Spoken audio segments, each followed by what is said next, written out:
Now, the debate raging on social media today, all about whether the hacking by the Russian government influenced the U.S. presidential election in Trump's favor. The CIA says the Russians had a hand in the hacking. The FBI says they find no evidence of Russia being behind any of the hacking, although we definitely know that hacking took place. President-elect Donald Trump calls the Russian election rigging a conspiracy theory.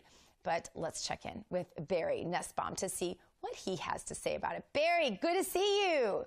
Great to be with you, Dr. G. All right, Barry, now we know that foreign governments have hacked into U.S. government systems mostly because our last Secretary of State under Obama made our government so vulnerable. But that doesn't seem to be figuring into the equation of them accusing Donald Trump of pretty much stealing the election in cahoots with Putin. Yeah, you know, this is the latest in a line of let's figure out a way to win the election that we got killed in November. It started out, if you remember, with the fact that the Green Party, probably funded through some very left-wing progressive sources, ordered recounts to be done in the 3 states that were the swing states that Donald Trump won by the narrowest of margins, and yet the person bringing the claim, Jill Stein, obviously got less votes than the differential between Hillary and Donald Trump. And when those all failed, which they now have all failed, and those electors are all going to vote for Trump as designated under the Constitution, they've switched to something else, which is there was hacking of emails. Those hacked emails by the Russians caused Donald Trump to win and Hillary Clinton to lose. There's one critical thing we can't forget, Dr. G, and that is there's not one allegation by anybody that one vote was changed improperly in the entire United States of America. Yeah. So in other words, the information that was hacked was probably hacked, maybe by the Russians, we really don't know, but it was all true.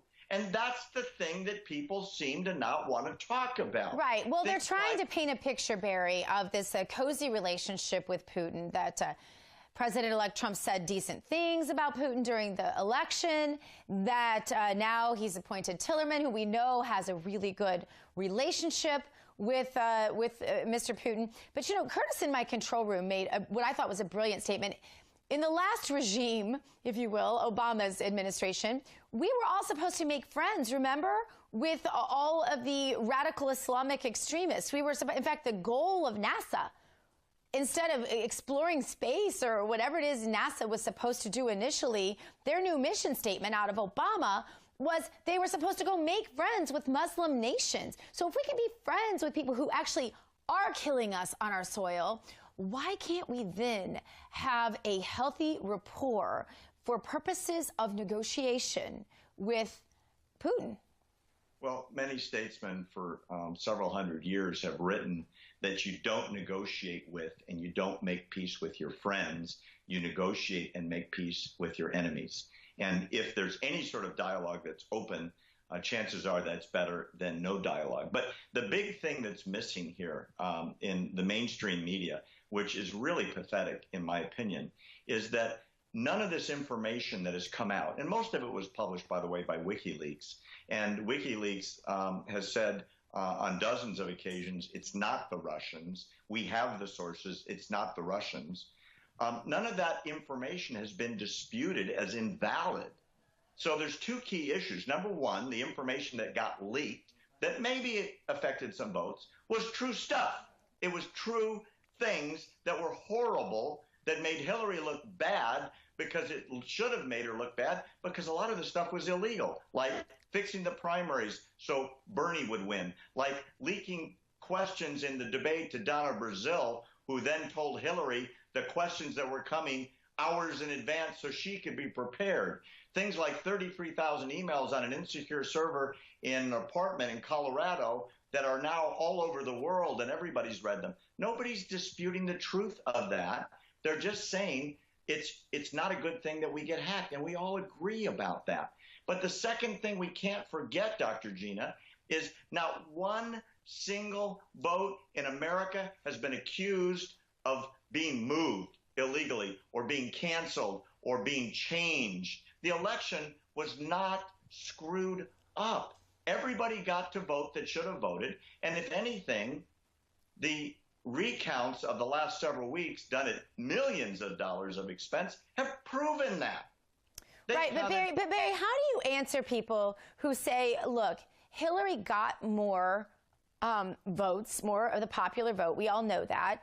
And so you couple that with the fact that maybe some people who liked Hillary just stayed home because of the things that were disclosed in the Podesta emails. And in fairness, we didn't see the emails of Newt Gingrich, for example, disclosed to the American people. We didn't see any of Donald Trump's friends' emails put out there, certainly not people as close to him as Podesta was to Hillary. So could it have made a difference if there'd been a little balance there? You know, first of all, everything you just said is true.